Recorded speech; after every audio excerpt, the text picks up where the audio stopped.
Welcome to your Tuesday professional development session. Today we are going to discuss the needs assessment that focuses on reading fluency. At the beginning of the year, we completed our benchmark assessments where many students were lacking in reading fluency. We were also able to identify these students specifically in the third grade based on their second grade iRead summative state assessment scores. On this assessment, many of the students were lacking in reading fluency, which leads to future difficulties with reading comprehension. Before we begin any part of our session here today, please click on the link that is listed here below and answer the questions for the session. I do believe that many of these questions are items that we are going to discuss today that you may not have heard of in the past. It's okay. And I will give you a couple of minutes to pause and work through this assessment or through this survey. To identify where we're at and why we're discussing this needs identified in our data collection, I want to discuss a couple of items. Number one, the new Indiana laws took place on July 1st of 2024. These laws now do state that students have a higher requirement to complete a third grade reading assessment.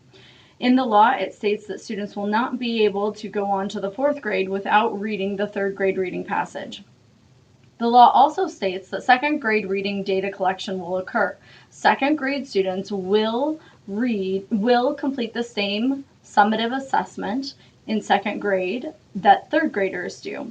In the case that second grade students pass that assessment, they do not need to take it again in third grade. However, we know that many of the students in second grade are coming up at risk for concerns of not passing in third grade. So we are going to do a couple of different items. Number one, we have some DIBELS, progress monitoring, and benchmark assessments that we are going to have data meetings through our impact teams, and we are going to discuss students of concern. Here, we also know that despite the challenges of passing these assessments, we know that students need to pass above the ambiguous target that the state has set of 95%. Last year, we were at 70.9%, and we know that reading fluency through targeted interventions, addressing vocabulary and language development, then implementing this robust progress monitoring will allow for us to support our students and hopefully follow some student achievement progress. It will be essential in driving these components as we work through these targets. Our goals and objectives for today are going to be a professional development where we are learning what fluency is, what the three pillars of fluency include, and how to practice fluency in your classrooms. As an introduction, we are going to watch these videos. Funding for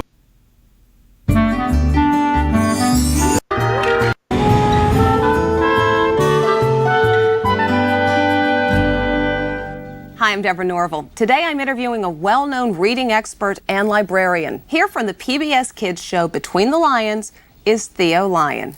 Hi, Deborah.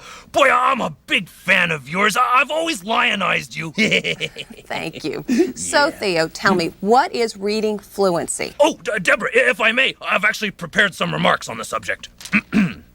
Hamburger, steak, lamb chops.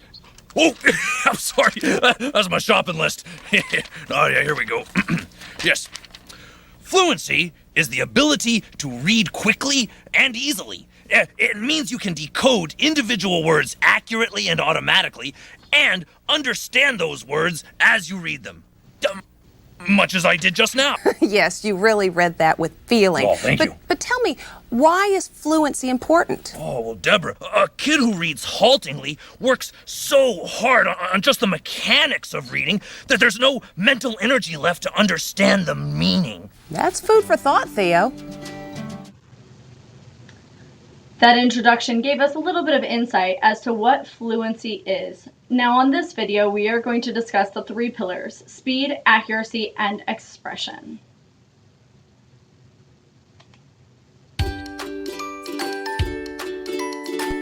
Reading fluency.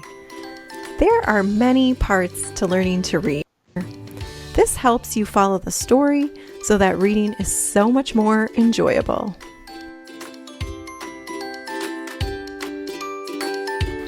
I hope that these Funding videos for the help Reading you as Rockets you are Launching learning Young about fluency and what it will Reading. look like in your classrooms. Initially, we want to discuss a fluency assessment scale. Many times teachers feel like we are given a lot of data points, but we don't necessarily understand where fluency falls within the scale. This is a national assessment of education progress fluency scales. At the most basic level, a student is reading word by word, and occasionally some of those words do fit together in a phrase, but it doesn't preserve any meaningful syntax. The student is not able to determine what answers we could provide based on questions through reading comprehension. At the next level, primarily we're reading more words. However, the groupings may seem awkward or segmented, or phrasing and rhythm may be at a difficult progression. Eventually, when a student gets to a level 3, they are reading 3 to 4 words together, and they have much more expressive interest and prosody within their phrase or passage that they are reading. Students are eventually leading towards having a pause and a rhythm within their reading. At the most fluent level, a reader is primarily in larger phrases or paragraphs. There's very little repetitions or deviations from the passage and the structure of the story. The reader is able to preserve the author's syntax, and it's consistent with expression. Fluency prosody is where we are finding expression within the student's reading passages. They're reading with a certain pattern or a rhythm within how they are reading the passage. There is an emphasis on appropriate words. For example, a character's name or a location may be emphasized more within a sentence. The voice does rise and fall as different parts of the passage become exciting or concerning. There is an inflection or reflection based upon each of the punctuation marks. For example, a 1 second pause for a comma and a 2 second pause for a period. The voice will rise with a question mark. It will also rise with an exclamation mark where things become very exciting. With dialogue, the student is also able to represent different characters. For example, Miss Piggy may have a different voice than Kermit the Frog in a reading passage. And the student is also using pauses in their punctuation. This is a target rate for students who are reading passages for the fall, winter, or spring. If you're in grade 1, this is about how many words per minute we should have. This does not include accuracy, so just know that this is the words per minute based on a 3-minute reading assessment. The accuracy is something that we do have a bit of concern about, and here primarily this is where it would be ideal to find students who are struggling with reading fluency. Accuracy is based on a percentage, and we would like to see students at a 90% or higher on the words per minute. So if we were to go back to the fluency rating, we're going to identify a first grader is reading 10 words in that 3-minute time period, and 90% of them are correct. If a student has less than 90% correct, then we do know that they need some more time in accuracy development. Accuracy development does mean that a student is probably slow to fluency and missing those target rates as we just discussed. They have a difficulty with the prosody or expression in their voice. And on their DIBELS MClass data, they may show a low NWF or PSF score. It's critical to provide intervention in decoding, vocabulary building, and sight words or phonemic sound practice. We're going to give the student a lower reading passage and potentially just vocabulary word practice at a single word level. But what comes next? In your classrooms, you are provided with CKLA fluency practices. Research tells us that reading 3 times per week is probably not enough. We should be reading 4+ times a week. And even though it may seem like the student is repeating their same reading, it's actually developing a longer-term syntax within their brain. So we want to continue reading 4 times or more per week.